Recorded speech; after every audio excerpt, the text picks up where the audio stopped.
melebihi dari kadang-kadang ustaz-ustaz yang sangat populer misalnya di media online dan lain-lain, tapi beliau ini ada di semua hati umat dan terasa sekali seperti kebahagiaan beliau hari ini. Bagaimana orang merasa kehilangan. Saya sangat dekat dengan beliau pada saat mendirikan Fitrah. Saya banyak dapat ilmu dari beliau tentang bagaimana mendirikan masjid, bagaimana mendirikan masjid, dan banyak hal-hal selama kurang lebih 4 tahun ya. Saya banyak berguru kepada beliau, terutama pada momen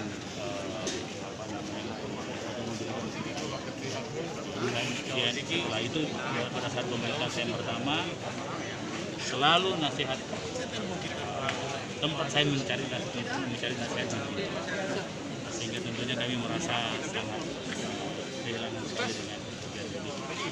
Susah dapat seperti beliau dan beliau itu bukan hanya diterima oleh para kalangan misalnya senior atau tua, tapi dari anak muda, semua kalangan sampai yang paling senior, dari semua umat. Dan beliau paling terasa adalah rahmatan lil alamin.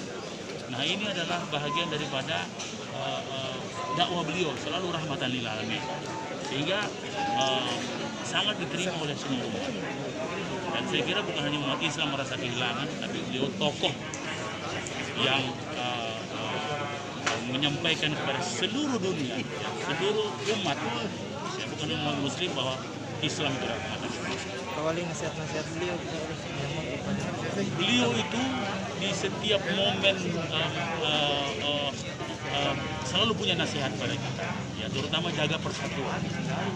Mulai dari pada posisi-posisi sulit, misalnya pada posisi politik, beliau selalu ada di tengah, jadi rujukan. Jadi beliau ini adalah tokoh pemersatu, bukan hanya secara ulama karismatik, tokoh pemersatu. Karena beliau lah tempat rujukan semua orang. Dengan orang yang berbeda, ya, bukan orang yang sama, tapi orang yang berbeda. Maka saya kira ini kehilangan besar bagi kita, dan saya kira kita doakan beliau insya Allah selalu menjadi bahagian di hati kita. Beliau boleh berpulang ke rahmatullah, tetapi beliau selalu ada di hati semua. Iya, jadi memang saya selalu melapor misalnya tentang salat subuh berjamaah, kemudian mengenai zakat apa semua, terutama para penghafal Quran.